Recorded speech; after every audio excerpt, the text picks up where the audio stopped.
Je m'appelle Emmanuel, j'ai 32 ans, et je suis debout devant la fête de ma sœur, regardant par la fenêtre mes parents porter fièrement un toast à son avenir sans dette. Le contraste saisissant entre la joie de Maya et mes 320 000 $ de dettes écrasantes pèse comme un rocher sur ma poitrine. Nous sommes tous les deux devenus médecins, diplômés le même mois de la même école prestigieuse. Pourtant, me voilà dehors à regarder à l'intérieur pendant qu'il célèbre, effaçant complètement son fardeau financier. Ce qu'ils ne savent pas, c'est que ce soir, à cette fête, sans dette, tout est sur le point de changer. Avant de vous raconter ce qui s'est passé ensuite, dites-moi d'où vous regardez et cliquez sur le bouton « S'abonner » si vous avez déjà ressenti la piqûre du favoritisme familial. Ayant grandi dans notre maison de la banlieue de Boston, dans la classe moyenne supérieure, ma sœur Maya et moi avons eu ce que la plupart considéraient comme une enfance privilégiée. Notre père, Thomas, travaillait comme administrateur d'hôpital au Massachusetts General, et notre mère, Patricia, était directrice dans l'un des lycées les plus performants de l'État. De l'extérieur, nous étions la famille américaine parfaite.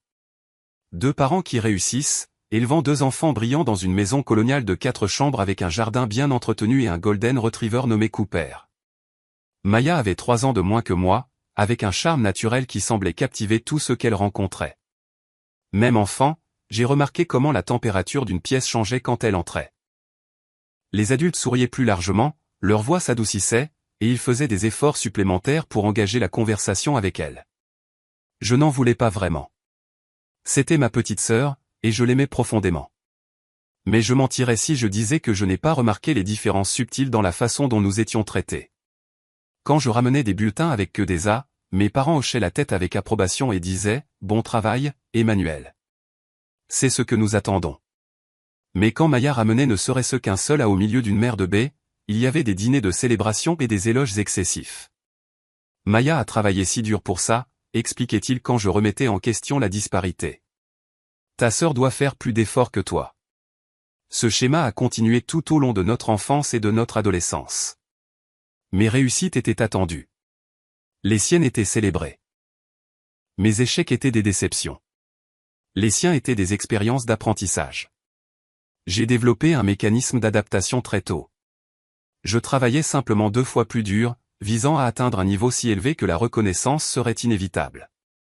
Cette stratégie m'a bien servi sur le plan académique, mais le tribut émotionnel de la recherche constante d'une validation que je recevais rarement a laissé des cicatrices invisibles. Mon rêve de devenir médecin n'est pas né de la pression familiale, bien que mes parents l'aient certainement approuvé. Il est né du fait d'avoir vu mon oncle, le frère cadet de mon père, sauver la vie d'un enfant lors d'un pique-nique familial quand j'avais 10 ans.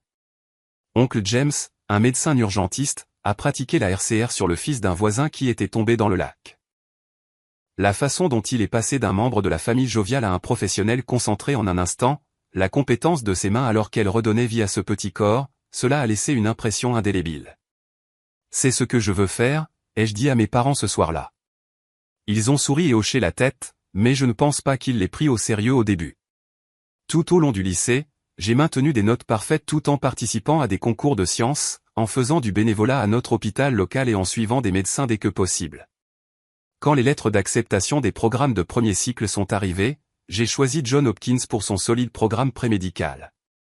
Mes parents étaient fiers, certainement, mais leur réaction semblait mesurée, appropriée à mes années de travail acharné. Maya, pendant ce temps, avait décidé de poursuivre des études de psychologie à l'université de Boston. Elle voulait rester près de la maison, et mes parents ont pleinement soutenu cette décision. Ils l'ont aidée à meubler son appartement, lui rendaient visite chaque semaine, et semblaient soulagés qu'elle ait choisi une voie plus gérable que la mienne. 4 ans plus tard, quand mon acceptation à la faculté de médecine Feinberg de l'université Northwestern est arrivée, j'ai ressenti une vague d'accomplissement. L'aboutissement d'années de travail acharné avait payé. Mes parents ont organisé un petit dîner pour célébrer, invitant les grands-parents et quelques amis proches. C'est pendant ce dîner que Maya a fait son annonce. J'ai réfléchi, a-t-elle dit, captivant l'attention de la salle de cette manière sans effort dont elle avait le secret. Je veux aussi postuler en médecine. La table est tombée dans le silence un instant avant d'exploser d'excitation. Mes parents se sont regardés avec une fierté et une joie si nue que ma propre acceptation semblait être une vieille nouvelle. 2 enfants médecins, s'est exclamée ma mère, les larmes aux yeux. Mon père s'est levé pour porter un toast à ce nouveau développement, la voix épaisse d'émotion. À Maya, pour avoir décidé de suivre les traces de son frère en médecine. J'ai souri et levé mon verre, sincèrement heureux que ma sœur veuille poursuivre des études de médecine. Pourtant, je n'ai pas pu m'empêcher de remarquer à quel point ma réussite avait été rapidement éclipsée par sa simple intention de postuler. 1 an plus tard, Maya a également été acceptée à Northwestern, bien que ses scores au MCAT et sa moyenne générale aient été nettement inférieurs aux miens. Il voulait probablement des frères et sœurs, a raisonné mon père quand j'ai exprimé ma surprise. De plus, elle les a vraiment impressionnés lors de ses entretiens. Avant que Maya ne commence la faculté de médecine avec moi, alors que je terminais déjà ma première année, nos parents nous ont tous les deux appelés à la maison pour une réunion de famille sur les finances. Assis à la table de la cuisine où nous avions partagé des milliers de repas, mon père a sorti un dossier contenant des feuilles de calcul et des documents. « Votre mère et moi voulons être transparents sur la situation financière », a-t-il commencé. « Nous avons épargné pour vos études depuis votre naissance, mais la faculté de médecine est chère, plus que nous ne l'avions prévu. » Ma mère a hoché la tête. « Nous avons environ 140 000 $ d'épargne pour chacun de vous. Nous savons que cela ne couvrira pas tout, mais nous voulons contribuer de manière égale à vos 2 formations. » J'ai ressenti une vague de soulagement. Bien que 140 000 $ ne couvrirait pas le coût estimé de 350 000 $ de la faculté de médecine, cela réduirait considérablement le fardeau de mes prêts. J'avais méticuleusement planifié mes finances, calculant les futurs ratios dette-revenu et recherchant des programmes de remise de prêts. Cette contribution ferait une différence substantielle. Nous sommes si fiers de vous deux, a poursuivi mon père. Et nous voulons vous soutenir de toutes les manières possibles tout au long de ce parcours. Cette nuit-là, j'ai révisé mes plans financiers. Avec la contribution promise de mes parents, une budgétisation minutieuse et le poste d'assistant de recherche que j'avais obtenu, j'ai calculé que je serais diplômé avec une dette d'environ 180 000 $, gérable avec un salaire de médecin. Maya et moi avons tous les deux quitté cette réunion avec des attentes claires. Nous recevrions un soutien financier égal de nos parents, et nous aurions tous les deux besoin de prêts substantiels pour terminer nos études. Comme je me trompais. La faculté de médecine était tout ce que j'avais espéré et craint. La charge de travail était punitive, les heures brutales, mais j'ai prospéré sous la pression. Mon aptitude naturelle pour la mémorisation et la reconnaissance des schémas m'a bien servi et je me suis rapidement imposé comme l'un des meilleurs étudiants de ma classe. Tandis que d'autres luttaient avec la transition de l'apprentissage de premier cycle à l'avalanche d'informations médicales, j'ai adapté mes techniques d'études et maintenu ma concentration. Je vivais dans un minuscule studio à 15 minutes du campus, surveillant attentivement chaque dépense. Ma routine était implacable, cours et stages cliniques pendant la journée, travail de recherche en laboratoire le soir pour un revenu supplémentaire, et études jusqu'à tard dans la nuit. Les week-ends n'étaient pas des pauses, mais des occasions de rattraper mon sommeil et de me préparer pour la semaine à venir. J'évitais les sorties sociales coûteuses que beaucoup de mes camarades de classe utilisaient pour préserver leur santé mentale. Au lieu de cela, je trouvais des moyens gratuits de me détendre, courir le long du lac Michigan, assister à des conférences gratuites ou visiter des musées les jours de gratuité. Mes parents appelaient chaque semaine, impatients d'entendre parler de mes expériences. « Manges-tu assez ?» demandait ma mère. « Te fais-tu des amis ?» Ils semblaient préoccupés par mon emploi du temps intense, mais faisaient confiance à mon jugement. Ils ont rarement abordé les finances après notre discussion initiale, et j'ai supposé que les fonds promis étaient déposés directement pour mes frais de scolarité, comme nous en avions discuté. Quand Maya a commencé à Northwestern l'année suivante, l'attention de nos parents s'est déplacée de manière spectaculaire. Ils venaient à Chicago tous les mois, séjournant toujours dans un bel hôtel près du campus, emmenant Maya dîner dans des restaurants chics. « Tu es le bienvenu pour te joindre à nous », disait-il, mais leur visite coïncidait rarement avec mon temps libre limité. Quand je me joignais à la conversation, elle était centrée sur les expériences de Maya, ses défis, ses nouveaux amis. Mes réussites, comme être sélectionné pour un projet de recherche prestigieux, recevaient une reconnaissance superficielle avant que l'attention ne revienne à Maya. Environ 6 mois après sa première année, mon téléphone a sonné à 2 heures du matin. C'était Maya, en larmes. « J'ai raté mon examen d'anatomie », sanglotait-elle. « Je ne pense pas être faite pour ça, Emmanuel. Tout le monde semble comprendre, et je n'arrive tout simplement pas à suivre. » J'ai passé 1 heure à la calmer, lui promettant de l'aider à étudier. Le lendemain, malgré mon propre emploi du temps écrasant, je lui ai créé un plan d'études et j'ai commencé à la rencontrer chaque semaine pour revoir la matière. Maya était intelligente mais luttait avec le volume d'informations et la pression de l'éducation médicale. Là où j'avais développé des stratégies d'études efficaces grâce à des années d'autodiscipline, elle s'était appuyée sur ses capacités naturelles et son charme pour traverser ses études de premier cycle. Un mois après l'appel nocturne de Maya, nos parents sont arrivés à Chicago à l'improviste. Nous sommes là pour soutenir Maya dans cette période difficile, a expliqué ma mère quand j'ai exprimé ma surprise face à leur apparition soudaine. Ils sont restés une semaine, accompagnant Maya en cours, engageant un tuteur privé pour l'anatomie, et parlant même avec ses professeurs pour un soutien supplémentaire. Je ne pouvais m'empêcher de me demander, aurait-il fait la même chose pour moi si j'avais eu des difficultés? Malgré nos séances de tutorat et l'intervention de nos parents, Maya a été mise en probation académique à la fin de sa première année. Cela signifiait qu'elle devrait redoubler plusieurs cours, retardant ainsi sa remise de diplôme d'1 an. Nos parents étaient dévastés mais se sont rapidement mobilisés pour la soutenir davantage. On va t'aider à traverser ça, lui a assuré mon père lors d'un dîner auquel j'ai été invité après coup. J'ai continué à exceller, obtenant mon diplôme dans les 10% supérieurs de ma classe et décrochant un poste de résidence compétitif en médecine d'urgence, réalisant le rêve qui avait commencé en regardant mon oncle ce jour-là au bord du lac. J'ai été choisi comme chef de clinique pendant ma dernière année, un honneur significatif qui reflétait à la fois mes connaissances médicales et mes capacités de leadership. Mes recherches sur les protocoles de lésions cérébrales traumatiques ont été publiées dans une revue respectée et je me suis forgé une réputation de médecin exceptionnel et de prestataire de soins compatissant. Tout au long de ces années, j'ai continué à contracter des prêts chaque semestre. Mes calculs financiers initiaux s'étaient avérés optimistes, car les frais de scolarité croissants et les dépenses imprévues s'accumulaient. Au moment où je me préparais à obtenir mon diplôme, ma dette étudiante avait atteint 320 000 $, bien plus que ce que j'avais prévu et une source d'anxiété constante malgré mon succès professionnel. En raison de son retard académique, Maya devait maintenant obtenir son diplôme le même mois que moi, bien qu'elle ait commencé 1 an plus tard. Elle avait trouvé sa voie en médecine familiale, une spécialité qui convenait à sa nature sociable et à sa capacité à créer des liens avec les patients. Bien qu'elle ne soit pas en tête de sa classe sur le plan académique, elle était devenue une médecin compétente que les patients adoraient. J'étais sincèrement fier de sa persévérance et de sa croissance. Nos parents ont organisé un dîner de remise de diplôme commun au Gibson's Steakhouse, l'un des meilleurs restaurants de Chicago. La table était décorée de ballons de félicitations et de centres de table personnalisés arborant l'insigne de notre faculté de médecine. Alors que le champagne coulait, mon père s'est levé pour porter un toast. À nos 2 merveilleux enfants qui ont tous 2 réalisé leur rêve de devenir médecins. Votre mère et moi ne pourrions pas être plus fiers.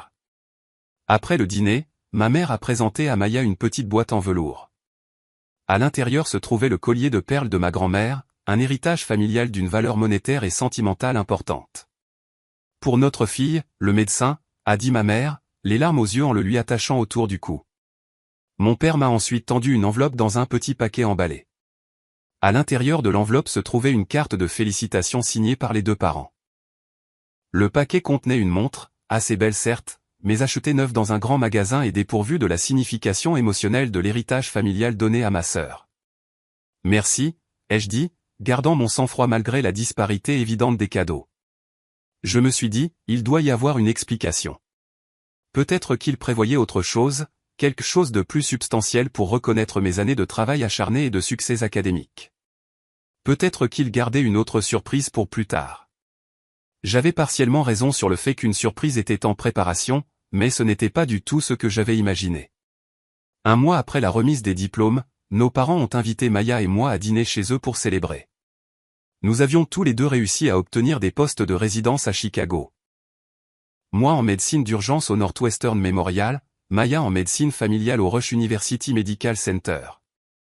Nous devions commencer nos résidences le mois suivant, et ce dîner ressemblait à une dernière célébration familiale avant de nous plonger dans les exigences de la vie de résident. La table était magnifiquement dressée avec la plus belle porcelaine et les verres en cristal de ma mère, qui n'apparaissaient que pour les grandes occasions. Nous avons profité d'un repas tranquille, rempli de souvenirs et de discussions sur nos projets d'avenir. Alors que ma mère débarrassait les assiettes et apportait le dessert, mon père s'est raclé la gorge. Votre mère et moi avons quelque chose d'important à discuter avec vous 2 au sujet de votre avenir, a-t-il commencé, son expression sérieuse m'est teintée de quelque chose que je ne pouvais pas tout à fait identifier. Peut-être de l'anticipation ou de l'excitation. Ma mère est retournée à sa place, prenant la main de mon père alors qu'il continuait. Nous planifions cela depuis un certain temps maintenant, et nous sommes ravis de partager enfin notre décision. Il s'est tourné vers Maya, son visage s'adoucissant. Maya, ma chérie, nous avons décidé de rembourser tes prêts étudiants. Tous. Tu commences ta résidence complètement sans dette. Maya a halté, sa main volant à sa bouche. Vous êtes sérieux? Tout? C'est presque 300 000 $. Ma mère pleurait déjà. Nous sommes absolument sérieux. Nous avons économisé et fait des arrangements. Nous voulons que tu commences ta carrière sans ce fardeau. Je suis resté figé, attendant qu'ils continuent, qu'ils expliquent qu'ils avaient pris des dispositions similaires pour moi ou qu'ils avaient un plan pour m'aider avec mes prêts également. Le silence s'est étiré alors qu'ils embrassaient Maya, qui pleurait maintenant de gratitude et de choc. Finalement, j'ai trouvé ma voie. Et pour mes prêts? La question est restée en suspens dans l'air comme une interruption inopportune. Mes parents ont échangé un regard avant que mon père ne se tourne vers moi. Son expression était passée de la joie à quelque chose de plus proche du malaise. Emmanuel, nous avons toujours su que tu te débrouillerais bien tout seul. Tu n'as jamais eu besoin du genre de soutien que Maya a eu. Vous dites que vous remboursez toute sa dette et rien de la mienne, ai-je précisé, luttant toujours pour comprendre ce qui se passait. Ma chérie, a interjeté ma mère, sa voix prenant le ton apaisant qu'elle utilisait pour expliquer des concepts difficiles à des étudiants. Maya a eu tellement de mal pendant ses études de médecine. Elle mérite ce coup de pouce pour commencer sa carrière. Et moi non. Les mots sont sortis plus sèchement que je ne le voulais. Mais l'injustice de la situation commençait à s'installer. Ce n'est pas ce que nous disons, a rétorqué mon père. Tu as toujours été autonome. Tu n'as jamais eu besoin de nous comme Maya. Le reste de la soirée s'est déroulé dans un flou. J'ai gardé mon sang-froid pendant le dessert, offrant des félicitations mécaniques à Maya, qui a au moins eu la grâce d'avoir l'air mal à l'aise avec la situation. Dès que cela a été socialement acceptable, je me suis excusé, prétextant un réveil matinal le lendemain. Mes parents m'ont raccompagné à la porte et j'ai décidé de faire une dernière tentative de compréhension. Pouvons-nous en parler, ai-je demandé doucement, en m'assurant que Maya ne pouvait pas entendre depuis la salle à manger. Je ne comprends pas comment vous avez pu prendre une décision aussi inégale. Le visage de mon père s'est durci. Nous n'avons pas de ressources illimitées, Emmanuel. Des choix devaient être faits, et c'est ce que nous avons décidé. Maya en a plus besoin que toi, a ajouté ma mère, son ton suggérant que l'affaire était close. Tu géreras très bien tes prêts avec ton parcours professionnel. Je suis rentré chez moi en état de choc, mon esprit s'emballant pour donner un sens à ce qui venait de se passer. Le lendemain matin, j'ai appelé ma sœur, ayant besoin de comprendre si elle était au courant de ce plan. Je jure que je ne savais pas qu'ils allaient faire ça, a insisté Maya. Ils m'ont dit qu'ils m'aidaient avec une partie de mes frais de scolarité, mais je n'avais aucune idée qu'ils prévoyaient de tout rembourser. Au cours de cette conversation, une autre révélation dévastatrice a émergé. Mes parents avaient secrètement contribué aux frais de scolarité de Maya tout au long de ses études de médecine, réduisant considérablement le montant qu'elle devait emprunter chaque semestre. Tandis que je contractais des prêts maximum en croyant que le soutien de nos parents viendrait sous la forme de la somme forfaitaire qu'ils avaient promise, ils avaient discrètement dirigé des fonds pour minimiser la dette de Maya depuis le début. La dernière pièce du puzzle s'est mise en place une semaine plus tard lorsque je suis allé chez mes parents pour récupérer des livres que j'y avais entreposés. Une lettre de leur avocat immobilier était ouverte sur le comptoir de la cuisine, confirmant la vente de la propriété de vacances de notre famille à Cap Cod, un petit chalet que mon grand-père avait construit et que j'avais passé d'innombrables week-ends à aider mon père à entretenir et à rénover. Il l'avait vendu pour rembourser les prêts de Maya sans même m'en parler. Les semaines suivantes ont été parmi les plus difficiles de ma vie. Le sommeil est devenu insaisissable alors que je calculais et recalculais les implications de ma dette.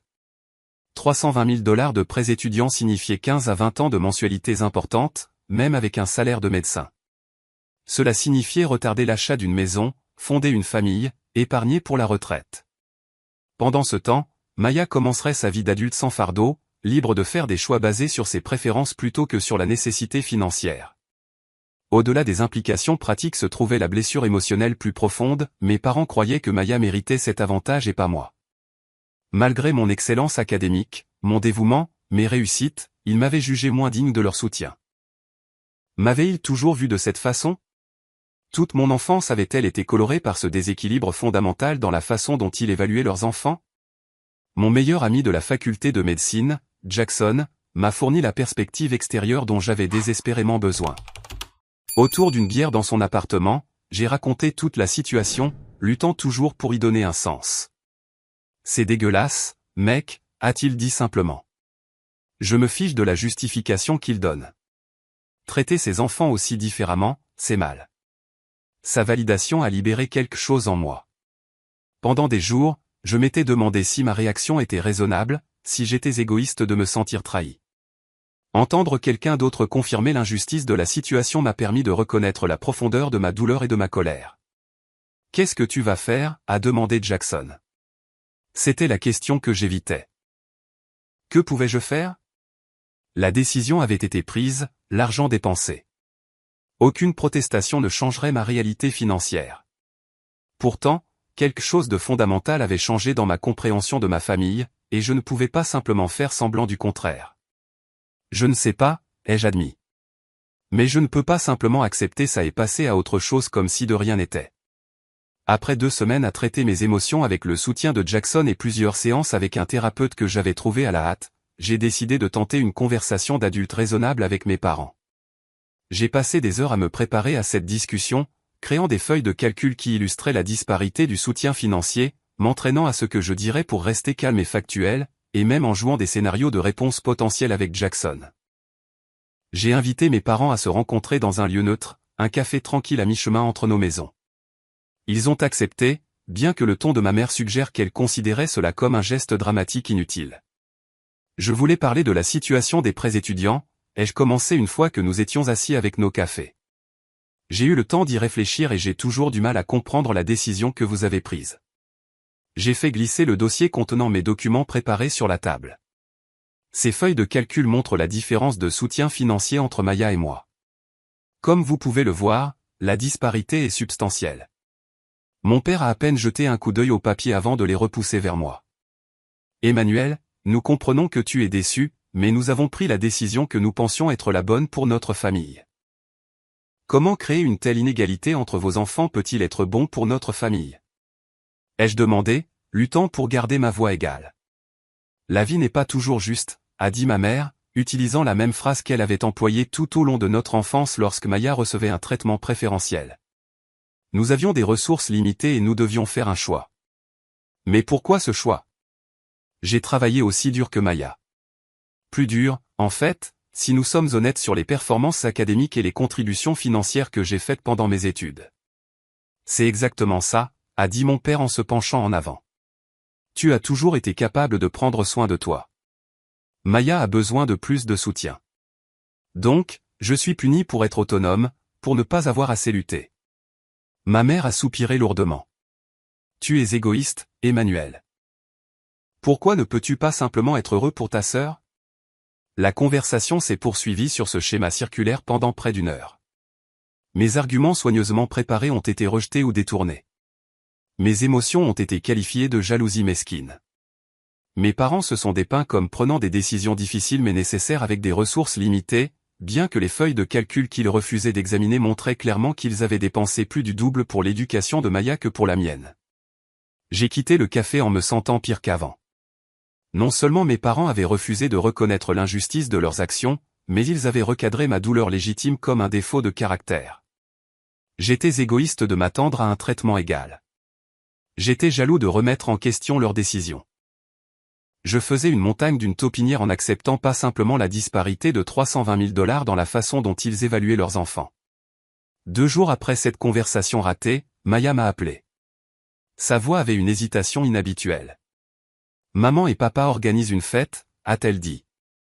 Une fête sans dette pour moi. Ils invitent toute la famille élargie. Mon estomac s'est serré. Quand est-ce que ça a lieu? Samedi prochain, chez eux. Emmanuel, je leur ai dit que ça me mettait mal à l'aise étant donné la situation de tes prêts, mais ils ont insisté. Ils ont dit que tu serais d'accord. Je n'étais pas d'accord, pas du tout.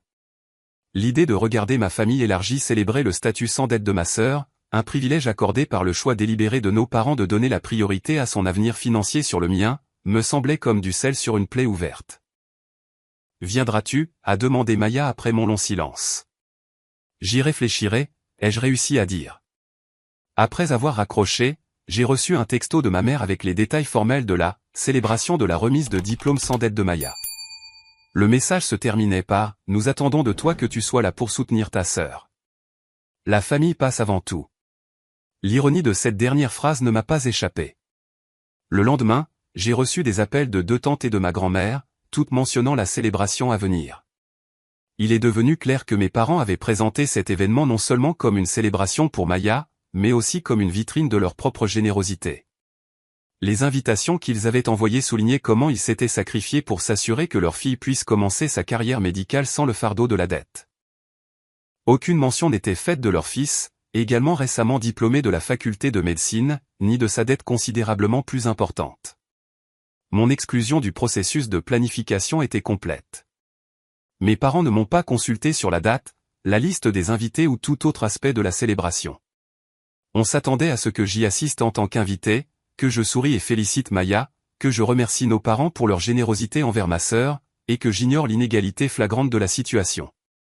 À l'approche du jour J, mon ressentiment et mon sentiment d'isolement grandissaient. J'ai commencé à éviter les appels des membres de ma famille, incertain de la façon de répondre à leurs questions bien intentionnées sur ma propre situation de près. Je me suis plongé dans la préparation de ma résidence, passant de longues heures à étudier des protocoles et des procédures pour éviter de m'attarder sur la célébration à venir. Mes séances de thérapie hebdomadaires sont devenues un exutoire crucial. Le docteur Samson, une thérapeute familiale spécialisée dans les relations entre frères et sœurs adultes, m'a aidé à identifier des schémas que j'avais normalisés tout au long de ma vie. Ce que vous décrivez ressemble à une dynamique familiale établie de longue date, a-t-elle observé lors de notre 3e séance. Vos parents semblent vous avoir classé comme celui qui est capable et votre sœur comme celle qui a besoin d'aide très tôt dans votre vie. Ces rôles peuvent devenir des prophéties autoréalisatrices. Mais pourquoi, ai-je demandé. Pourquoi la favoriserait-il constamment? Les dynamiques familiales sont complexes, a-t-elle répondu. Parfois, les parents s'identifient inconsciemment plus fortement à un enfant en raison de similitudes de personnalité. Parfois, ils essaient de compenser des désavantages perçus. Sans leur parler directement, je ne peux pas dire ce qui motive le comportement de vos parents, mais je peux vous aider à décider comment y répondre. À l'approche de la célébration, le docteur Samson a posé une question cruciale. Emmanuel, vous avez 2 choix fondamentaux ici. Vous pouvez continuer à accepter le rôle que votre famille vous a assigné, le fils autonome qui a besoin de moins de soutien et de reconnaissance, ou vous pouvez prendre position pour un traitement égal. Qu'est-ce qui vous semble juste? La question a profondément résonné. Tout au long de ma vie, j'avais accepté le déséquilibre dans ma famille, travaillant plus dur pour moins de reconnaissance, m'attendant à moins de soutien que ma sœur n'en recevait. J'avais intériorisé le message que je méritais en quelque sorte moins, simplement parce que j'étais capable de réussir par moi-même. Maintenant, face à une disparité financière aussi spectaculaire et au rejet complet de mes sentiments par mes parents, j'ai atteint un point de rupture. Je dois prendre position, ai-je dit au docteur Samson. Pas seulement pour l'argent. C'est trop tard pour ça. Mais pour le principe, pour mon amour-propre. Avec ces conseils, j'ai élaboré un plan pour aborder la situation lors de la célébration. Non pas avec une confrontation colérique ou des explosions émotionnelles, mais avec la vérité calme et factuelle. Le moment était venu de briser le silence autour du schéma de traitement inéquitable de longue date de ma famille. Le matin de la célébration, sans dette, de Maya est arrivé avec un temps parfait de début d'été. J'avais décidé d'arriver chez mes parents 1 heure avant les autres invités, soi-disant pour aider aux préparatifs, mais en réalité pour me recentrer dans l'espace avant d'affronter la famille élargie. Mes parents ont semblé surpris de mon arrivée précoce, mais m'ont rapidement mis au travail pour accrocher des décorations dans le jardin. En arrangeant les tables, j'ai remarqué une exposition que ma mère avait créée sur le manteau de la cheminée, des photos documentant le parcours de Maya à travers la faculté de médecine. Sa cérémonie de la blouse blanche, des séances d'études à la bibliothèque, des stages cliniques avec des patients et enfin la remise des diplômes. Parmi la douzaine de photographies, je n'apparaissais que dans une seule, le dîner de remise de diplôme commun chez Gibson S, où je me tenais au bord du cadre pendant que mes parents embrassaient Maya au centre. Maman, où sont mes photos de la faculté de médecine, ai-je demandé, connaissant la réponse mais voulant entendre son explication. Oh, cette exposition concerne spécifiquement le parcours de Maya, a-t-elle répondu sans hésitation. C'est sa célébration, après tout. C'est ça, ai-je dit doucement. Son parcours qui s'est terminé le même jour que le mien. Ma mère n'a pas entendu ce commentaire ou a choisi de l'ignorer, s'empressant d'aller vérifier la livraison du traiteur. Mes parents étant occupés dans la cuisine et le jardin, je me suis retrouvé seul dans le bureau de mon père. Je n'avais pas prévu cela, mais en voyant le classeur où il gardait les documents familiaux importants, j'ai pris une décision impulsive. J'avais besoin de comprendre exactement depuis combien de temps il prévoyait ce traitement disparate. Le meuble n'était pas verrouillé. Mon père avait toujours été organisé, mais pas particulièrement soucieux de la sécurité à la maison. J'ai rapidement localisé le dossier intitulé « Éducation des enfants » et j'ai commencé à examiner le contenu. Ce que j'ai trouvé a confirmé mes pires soupçons et a révélé des informations que je ne connaissais pas. De multiples relevés de compte montraient des transferts réguliers vers le compte de frais de scolarité de Maya tout au long de ses années de médecine, bien plus que les montants égaux qu'il nous avait promis à tous les deux. Un dossier séparé contenait des documents de réunion avec des conseillers financiers datant d'avant même que je ne commence la faculté de médecine, décrivant une stratégie visant à fournir un soutien nettement plus important à Maya qu'à moi. Le plus choquant était une note manuscrite de mon père à ma mère datant de ma 2e année. S'en sortira bien avec ses prêts. Son salaire sera plus élevé de toute façon.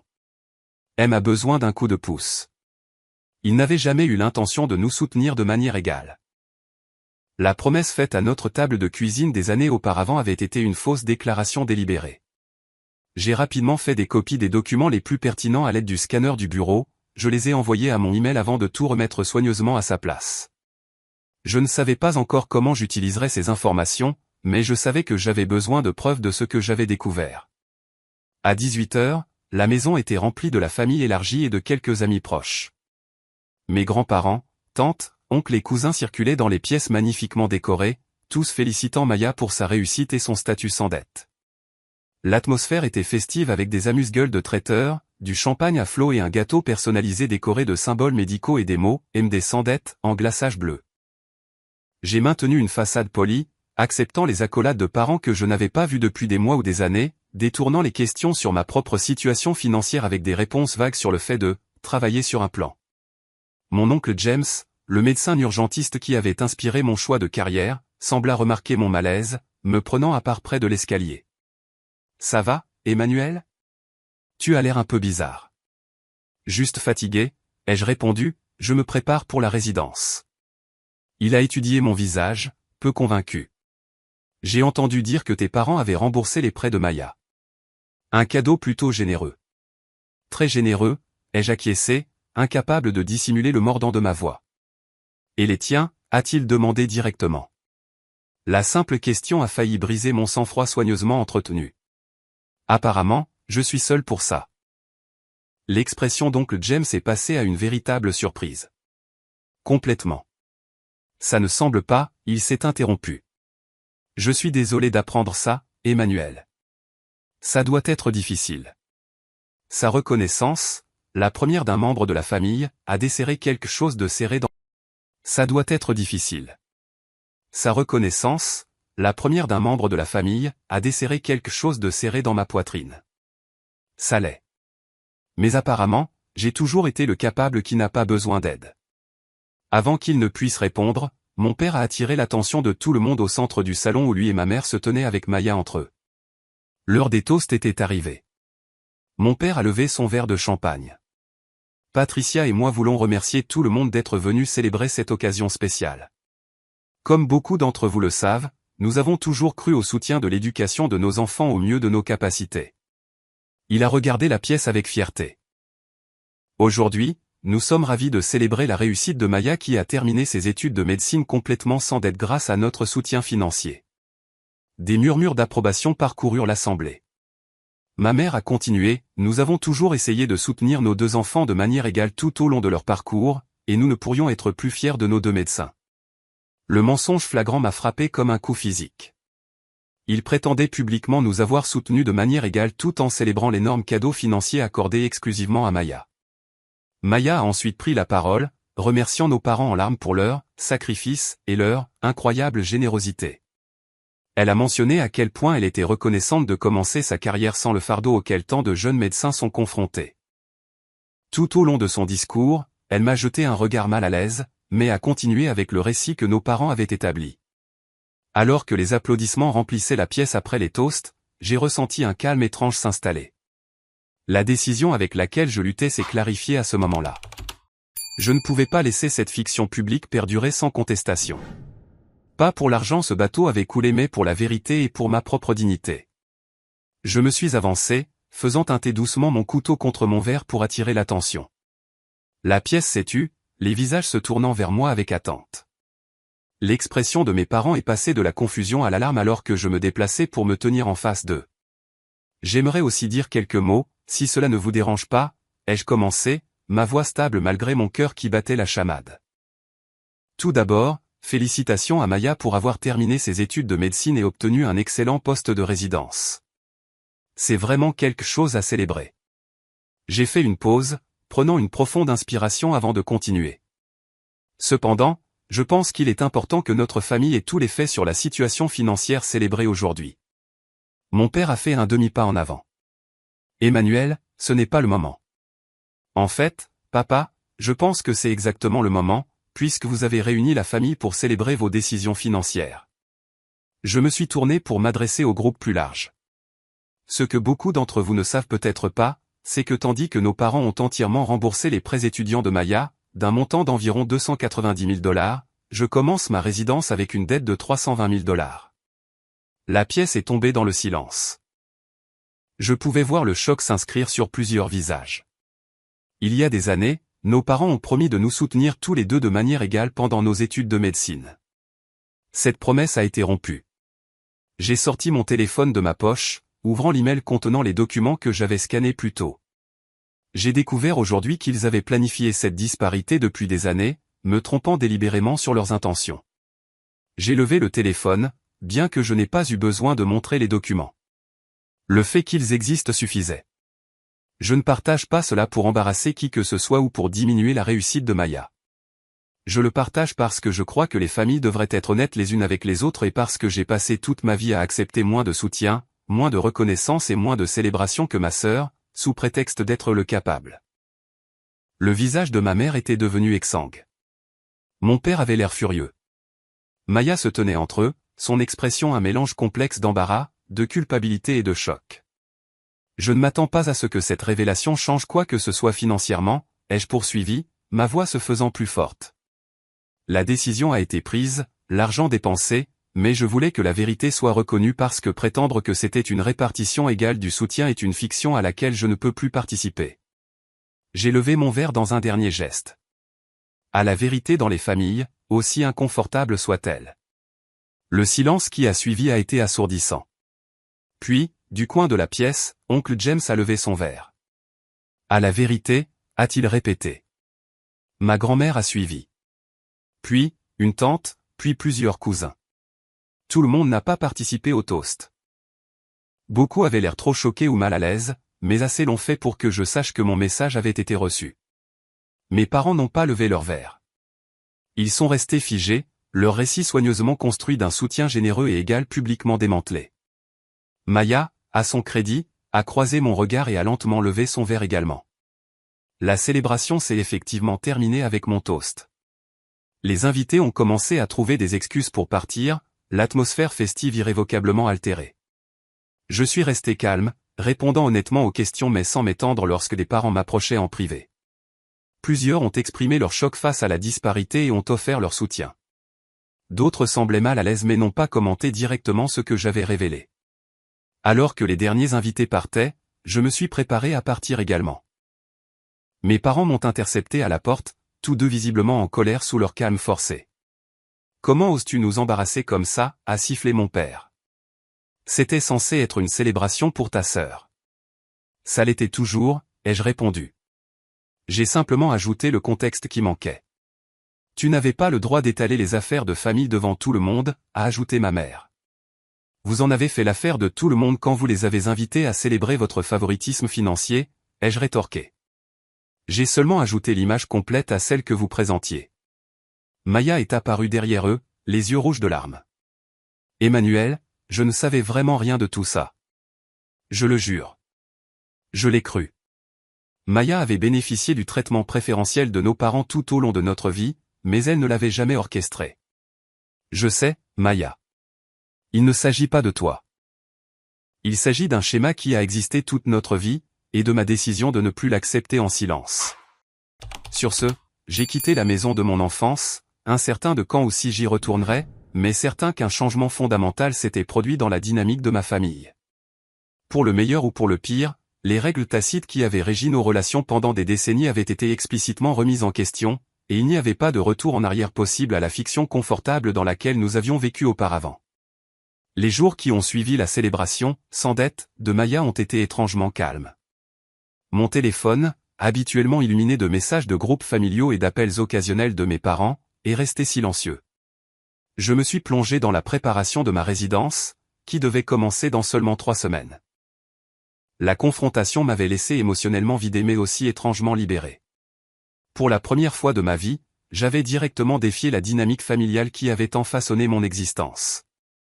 Le 3e jour après la célébration, mon téléphone a sonné avec un appel d'un numéro que je ne reconnaissais pas. C'était le frère aîné de mon père, oncle Robert, que je n'avais pas vu à la fête et avec qui j'interagissais rarement en raison d'une distance de longue date entre lui et mon père. « Emmanuel, c'est ton oncle Robert. James m'a donné ton numéro. J'espère que ça ne te dérange pas, bien sûr, ai-je répondu, surpris. Est-ce que tout va bien? Ça dépend de ta définition de bien, a-t-il dit avec un petit rire sec. J'ai entendu ce qui s'est passé à la fête de Maya. Les nouvelles voyagent vite dans cette famille, même pour les moutons noirs comme moi. Je me suis tendu, incertain de m'attendre à des critiques ou à du soutien. Et je voulais te dire que ce que tu as fait a demandé du courage. Ça m'a aussi semblé très familier. Pendant l'heure qui a suivi, oncle Robert a partagé une histoire que je n'avais jamais connue. Il a décrit son enfance avec mon père, comment leurs parents avaient favorisé de manière spectaculaire mon père par rapport à lui dès son plus jeune âge. Comment mon grand-père avait payé l'intégralité des études universitaires de mon père tout en disant à oncle Robert de contracter des prêts. Comment les ressources familiales avaient constamment afflué vers mon père tandis qu'on attendait d'oncle Robert qu'il se débrouille seul. Le schéma se répète, a-t-il dit tristement. Ton père te traite de la même manière que son père me traitait. L'enfant chéri devient le parent de l'enfant chéri. Cette perspective a changé ma compréhension de la situation. Mon père n'avait pas simplement pris une décision isolée concernant le financement de mes études de médecine. Il recréait un schéma familial dont il avait bénéficié et qu'il n'avait probablement jamais remis en question. As-tu parlé de ça à mon père, ai-je demandé. De nombreuses fois, au fil des ans. Il ne le voit pas. Pour lui, le traitement préférentiel qu'il a reçu était justifié parce qu'il était plus studieux ou qu'il avait plus de potentiel. Il ne peut pas reconnaître le schéma parce que cela signifierait reconnaître l'injustice qu'il a favorisée. La conversation avec oncle Robert m'a fourni un contexte que je n'avais pas, bien que cela n'excuse pas les actions de mes parents. Cela m'a cependant aidé à comprendre que je ne confrontais pas seulement des choix individuels, mais des schémas intergénérationnels bien ancrés. Le contact significatif suivant est venu d'une source inattendue, ma grand-mère, la mère de mon père. Elle a appelé 5 jours après la célébration, sa voix portant sa chaleur habituelle malgré les circonstances. Emmanuel, c'est grand-mère. As-tu le temps de parler? Nous avons convenu de nous rencontrer dans son petit appartement le lendemain. Quand je suis arrivé, elle avait préparé le déjeuner et mis la table avec la belle porcelaine qu'elle réservait habituellement aux jours de fête. À 87 ans, elle se déplaçait plus lentement qu'auparavant, mais conservait la présence digne qui avait toujours commandé le respect dans notre famille. Je veux parler de ce qui s'est passé à la fête de Maya, a-t-elle dit une fois que nous étions assis avec notre nourriture. Tout d'abord, je veux que tu saches que je suis fier de toi d'avoir parlé. Ces mots m'ont pris au dépourvu. Vraiment? Je pensais que tu serais peut-être contrarié que j'ai perturbé la célébration. Elle a secoué fermement la tête. Emmanuel, j'ai observé comment Thomas et Patricia vous ont traité différemment, toi et Maya, depuis que vous êtes de jeunes enfants. J'ai dit des choses en privé au fil des ans, mais ils avaient toujours des justifications. Elle a tendu la main sur la table pour me tapoter la main. Ce qu'ils ont fait avec ces pré-étudiants n'était pas juste. Égal ne signifie pas toujours identique, mais cela dépassait de loin les différences raisonnables. Sa validation m'a presque fait pleurer. Le fait que ma grand-mère, une femme de peu de mots qui s'impliquait rarement dans les conflits familiaux, reconnaisse explicitement l'injustice que j'avais subie, m'a confirmé que je ne surréagissais pas ou n'interprétais pas mal la situation. Ton grand-père et moi avons quelques économies, a-t-elle poursuivi. Nous avons mis de l'argent de côté pendant des années pour vous deux, toi et Maya. Je veux t'aider avec tes prêts. J'ai été touché par son offre, mais j'ai refusé gentiment. Merci, grand-mère, mais je ne peux pas accepter ça. Il ne s'agit plus de l'argent à ce stade. Il s'agit du principe et du schéma. Je comprends, a-t-elle dit avec un signe de tête. L'offre reste valable si tu changes d'avis, mais je respecte ta décision. Avant de partir, elle a partagé ses propres observations sur les schémas familiaux, confirmant une grande partie de ce que l'oncle Robert m'avait dit sur le traitement préférentiel que mon père avait reçu enfant. L'histoire se répète quand on ne l'examine pas, a-t-elle dit. Une sagesse acquise au fil de décennies d'observation. Au cours des 2 semaines suivantes, j'ai reçu des appels ou des messages de 7 membres différents de la famille élargie, tantes, oncles, cousins, tous exprimant divers degrés de soutien ou du moins de reconnaissance de la situation. Certains ont partagé leurs propres expériences de favoritisme dans leur branche de la famille. D'autres ont simplement offert de m'écouter si j'avais besoin de parler. Le fil conducteur était la reconnaissance que ce qui s'était passé n'était pas juste, indépendamment des intentions ou des justifications de mes parents. Maya a appelé plusieurs fois, chaque conversation étant une navigation prudente dans notre nouvelle réalité. Elle était prise dans une position impossible, bénéficiaire du traitement préférentiel de nos parents tout en se souciant sincèrement de moi et en reconnaissant l'injustice de la situation. Ils sont toujours en colère, a-t-elle rapporté lors d'un appel. Papa dit que tu les as humiliés devant tout le monde. Penses-tu que c'est ce que j'ai fait, ai-je demandé. Elle a hésité. Non, je pense que tu as dit la vérité sur quelque chose qu'ils voulaient garder caché. C'est différent de l'humiliation. Et comment te sens-tu à propos de tout ça? J'avais fait attention de ne pas blâmer Maya directement, mais je me demandais comment elle voyait son rôle dans la situation. Honnêtement, je me sens très mal. Je savais qu'il m'aidait plus avec les frais de scolarité qu'il ne t'aidait, mais je n'avais aucune idée de l'ampleur de la chose ni qu'il t'avait promis un soutien égal. Elle fit une pause. Et en y repensant, je peux voir comment ils nous ont toujours traités différemment. Je ne l'ai juste jamais remis en question parce que... Sa voix s'est éteinte. Parce que ça t'avantageait, ai-je terminé doucement. Ouais, a-t-elle admis. Je suis désolé, Emmanuel. Vraiment désolé. Ma relation avec mes parents est entrée dans une période de silence. Ils n'ont fait aucune tentative pour me contacter après la confrontation, et je n'ai fait aucun effort pour les joindre. C'était la plus longue période que nous ayons passée sans communication depuis que j'étais parti à l'université. Mais je savais que nous avions tous besoin de temps pour digérer ce qui s'était passé. À l'approche de la date de début de ma résidence, j'ai pris une décision importante. J'ai accepté un poste au centre médical de l'Université de Californie à San Francisco au lieu de Northwestern. Le poste avait été mon 2e choix au départ, mais après la confrontation avec ma famille, la perspective de créer une certaine distance géographique m'a fortement attiré. UCSF était un excellent programme, et le changement me donnerait l'espace nécessaire pour établir mon identité, séparée des dynamiques familiales qui avaient tant défini ma vie à Chicago. La décision signifiait rompre mon bail, organiser un déménagement à travers le pays à la dernière minute, et naviguer dans les complexités administratives du changement de programme de résidence. C'était stressant et coûteux, mais à chaque pas que je faisais vers la Californie, je ressentais un sentiment croissant de libération. Je ne fuyais pas. Je créais un espace nécessaire à la guérison et à la croissance. À San Francisco, j'ai trouvé un petit mais confortable appartement partagé avec 2 autres résidents en médecine. L'environnement inconnu et l'horaire exigeant de la résidence laissaient peu de temps pour s'attarder sur les drames familiaux. Je me suis fait de nouveaux amis, j'ai établi des relations professionnelles avec des médecins traitants, et j'ai commencé à me forger une réputation basée uniquement sur mes propres mérites, sans l'ombre des attentes ou des comparaisons familiales. J'ai maintenu un contact régulier avec Maya, qui a compris et soutenu ma décision de déménager. Notre relation, libérée de l'influence directe de nos parents, a commencé à évoluer vers quelque chose de plus équilibré et d'authentique. Pour la première fois, nous nous rapportions l'un à l'autre en tant que frères et sœurs adultes avec des vies indépendantes plutôt que comme des concurrents pour l'approbation parentale. La distance a également apporté de la clarté, loin de l'intensité émotionnelle immédiate de la situation.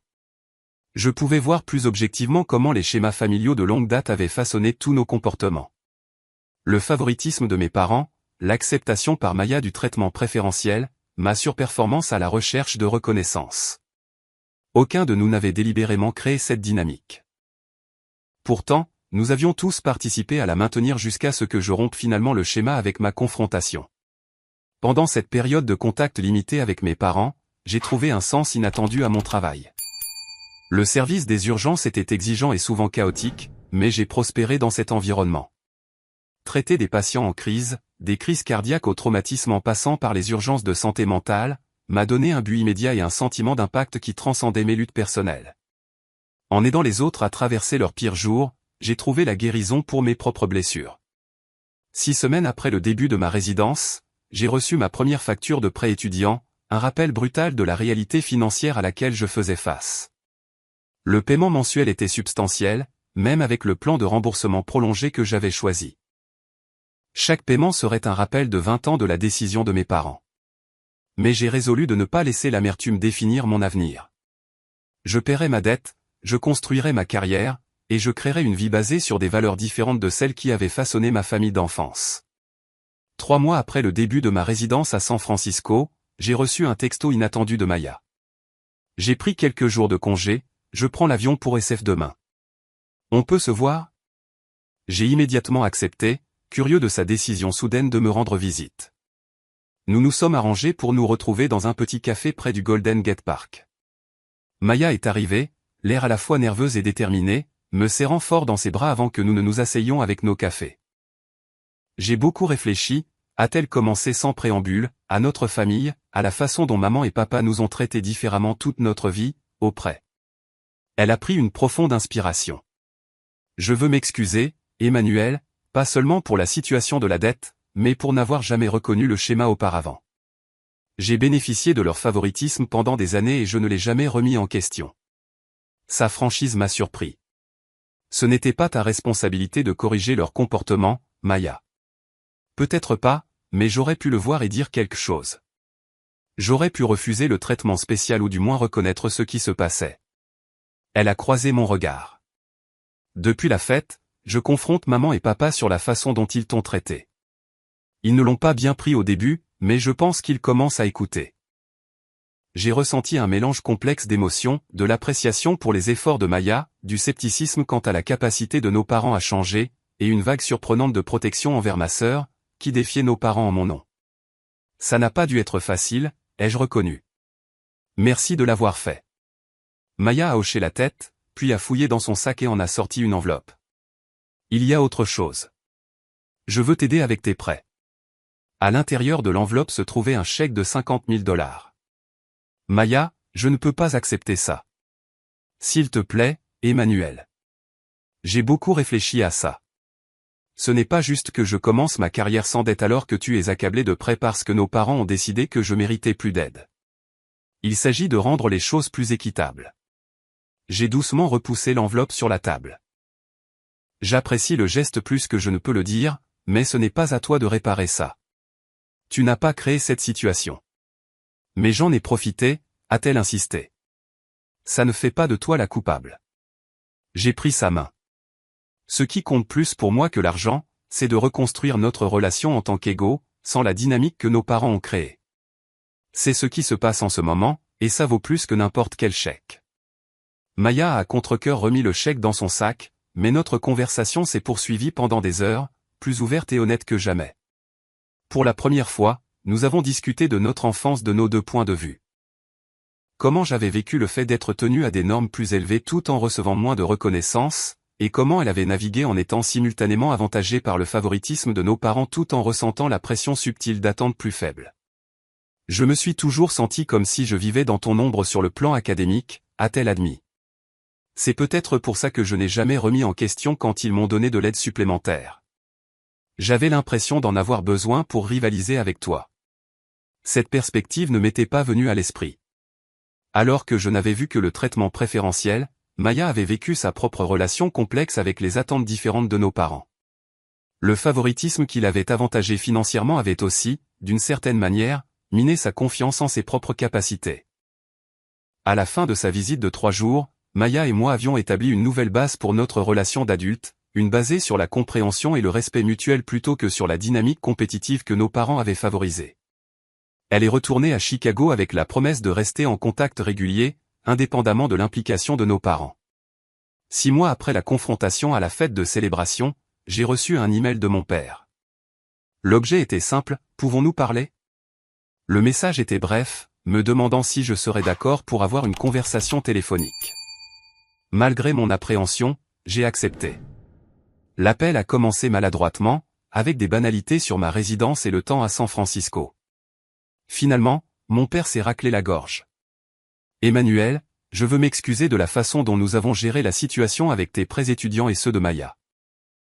Ce n'était pas la reconnaissance complète que j'espérais, mais c'était un début. Merci de le dire. La façon dont tu l'as découvert n'était pas juste, a-t-il poursuivi. Nous aurions dû être francs sur notre décision dès le début. J'ai remarqué qu'il s'excusait pour la méthode plutôt que pour la décision elle-même. Papa, le problème n'était pas seulement la façon dont je l'ai découvert. C'était la décision elle-même et ce qu'elle représentait sur la façon dont toi et maman avez toujours traité Maya et moi différemment. Un long silence a suivi. Je ne pense pas que ce soit juste, a-t-il finalement répondu. Nous vous avons toujours aimés tous les deux de la même manière. L'amour n'est pas le problème, dis-je prudemment. Il s'agit de soutien, de reconnaissance et d'attente. Vous m'avez tenu à des normes plus élevées tout en me donnant moins de soutien et de reconnaissance tout au long de ma vie. Un autre silence, plus long cette fois. Je dois y réfléchir, a-t-il finalement dit. Ce n'était pas notre intention. La conversation s'est terminée sans résolution, mais elle représentait un premier pas. Mon père avait au moins reconnu que quelque chose avait mal tourné, même s'il n'était pas encore prêt à reconnaître le schéma plus large. 2 mois plus tard, ma mère a appelé. Notre conversation a suivi un schéma similaire. Des excuses initiales axées sur une mauvaise communication plutôt que sur le problème sous-jacent, une résistance à reconnaître le schéma de longue date de traitements différents, mais finalement une volonté d'écouter qui n'était pas présente auparavant. Maya nous a dit que nous devions réfléchir à la façon dont nous t'avons traité différemment, a-t-elle admis. Elle est assez insistante à ce sujet. J'ai souri à l'image de ma sœur plaidant pour l'équité. Elle a raison. Ton père a parlé à son frère, Robert, a ajouté ma mère, me surprenant. Ils ont eu des conversations difficiles sur leur enfance. C'était un progrès inattendu. Le fait que mon père renouait avec son frère distant suggérait qu'il commençait au moins à examiner les schémas familiaux qui avaient façonné sa propre approche de la parentalité. La véritable percée est survenue 9 mois après la confrontation. Mes parents ont demandé un appel vidéo et lorsque leurs visages sont apparus sur mon écran, ils avaient tous les deux l'air inhabituellement sombre. Nous avons beaucoup réfléchi, a commencé mon père, et parlé avec Maya, avec Robert, avec ta grand-mère, même avec une thérapeute familiale. Il a pris une profonde inspiration. Emmanuel, nous te devons de vraies excuses. Pas seulement pour les prêts, mais pour un schéma qui remonte à ton enfance. Ma mère a hoché la tête. Nous ne le voyons pas clairement jusqu'à récemment, mais en y repensant, nous pouvons voir comment nous avons traité différemment toi et Maya. Nous attendions plus de toi tout en te donnant moins de soutien et de reconnaissance. Et je répétais ce qui s'est passé dans ma propre enfance, a ajouté mon père. Mon père me favorisait par rapport à Robert de la même manière. J'ai bénéficié de ce traitement et je ne l'ai jamais remis en question. J'ai ensuite, inconsciemment, recréé la même dynamique avec mes propres enfants. Je suis resté assis en silence, stupéfait, pas préparé à ce niveau de reconnaissance et de responsabilité. Nous ne pouvons pas annuler le passé, a poursuivi ma mère. Mais nous voulons faire mieux à l'avenir et nous voulons offrir une aide financière pour tes prêts. Ce ne sera pas le montant total que nous avons donné à Maya, mais c'est ce que nous pouvons gérer pour le moment. Ils ont offert 45 000 $, une fraction de ma dette totale, mais un geste significatif néanmoins. Après réflexion, j'ai accepté, non pas parce que le montant changerait de manière significative ma situation financière, mais parce que leur offre représentait une reconnaissance concrète de l'inégalité qu'ils avaient créée. J'ai suggéré qu'ils fassent don de l'argent à un fonds de bourse d'études pour les étudiants en médecine issus de milieux défavorisés au lieu de me le donner directement. J'ai fait la paix avec mes prêts, ai-je expliqué. Je préférerais voir l'argent aider quelqu'un qui en a vraiment besoin. Ils ont accepté et ensemble, nous avons créé une petite bourse d'études à la faculté de médecine Feinberg de Northwestern pour les étudiants en médecine de première génération ayant des besoins financiers. Le processus de création de cette bourse ensemble est devenu un véhicule de guérison, nous permettant de transformer une dynamique familiale douloureuse en quelque chose qui aiderait les autres. Au cours de l'année suivante, ma relation avec mes parents s'est lentement reconstruite sur une base plus authentique. Nos conversations sont devenues plus honnêtes, avec moins de performances et de faux semblants des deux côtés. J'ai cessé de chercher leur approbation de la même manière que je l'avais fait tout au long de mon enfance. Et ils ont commencé à me voir plus clairement comme la personne que j'étais réellement plutôt que comme le rôle que j'avais joué dans notre système familial. Mes paiements de prêts ont continué, un rappel mensuel du passé, mais plus une source de ressentiment actif.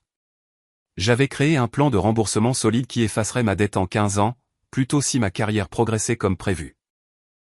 La réalité financière était ce qu'elle était. Je me suis concentré sur le fait de ne pas porter le fardeau émotionnel en plus du fardeau financier. 2 ans après avoir déménagé à San Francisco, j'ai créé un programme de mentorat pour les étudiants en médecine confrontés à une dette importante, partageant des stratégies de gestion financière et de bien-être émotionnel. Ce qui avait commencé comme ma lutte personnelle est devenu une plateforme pour aider les autres à surmonter des défis similaires, transformant mon expérience en une ressource qui a bénéficié à ma communauté professionnelle. Maya et moi avons maintenu notre relation renforcée, nous connectant régulièrement par des appels, des textos et des visites. Libérés de la dynamique compétitive que nos parents avaient favorisée, nous avons découvert une véritable amitié basée sur le respect mutuel et des expériences partagées. Elle a poursuivi sa résidence en médecine familiale à Chicago, excellant dans une spécialité parfaitement adaptée à sa nature empathique et à ses compétences interpersonnelles. Ma grand-mère, dont la validation avait tant compté au lendemain de la confrontation, est décédée paisiblement 18 mois après notre déjeuner ensemble. Lors de son service commémoratif, mon père et mon oncle Robert se sont tenus côte à côte, leur relation se guérissant lentement grâce à des conversations difficiles mais nécessaires sur leur enfance commune. En repensant à toute l'expérience avec le recul de plusieurs années, je peux voir comment ce moment de confrontation à la célébration de Maya, aussi douloureux soit-il, est devenu un catalyseur de transformation dans tout notre système familial. En refusant de maintenir la fiction confortable de l'égalité de traitement, j'avais perturbé des schémas qui avaient persisté à travers les générations. La disparité financière dans la façon dont nos parents ont soutenu nos études sera toujours une partie de notre histoire familiale. Mes prêts mettront des années à être entièrement remboursés. Mais les blessures émotionnelles ont largement guéri, remplacées par des relations plus authentiques et une compréhension plus profonde de la façon dont les dynamiques familiales nous façonnent et de la façon dont nous pouvons choisir de briser les schémas nuisibles plutôt que de les perpétuer. S'il y a une leçon que j'ai apprise tout au long de ce parcours, c'est la suivante. Votre valeur n'est pas déterminée par la façon dont les autres vous traitent, même les plus proches de vous. Parfois, l'acte le plus profond de respect de soi est simplement de nommer sa vérité, même lorsque les autres ne sont pas prêts à l'entendre. Ce faisant, vous écrivez votre propre histoire plutôt que d'accepter le rôle qui vous est assigné par les autres. Avez-vous déjà dû vous affirmer au sein de votre famille? J'aimerais beaucoup entendre vos expériences dans les commentaires ci-dessous. Et si cette histoire a résonné en vous, s'il vous plaît, cliquez sur le bouton j'aime et abonnez-vous pour entendre d'autres histoires sur la manière de surmonter les défis familiaux. Votre soutien signifie tout pour cette chaîne et je suis reconnaissant à chacun d'entre vous qui prend le temps d'écouter ces histoires difficiles mais importantes.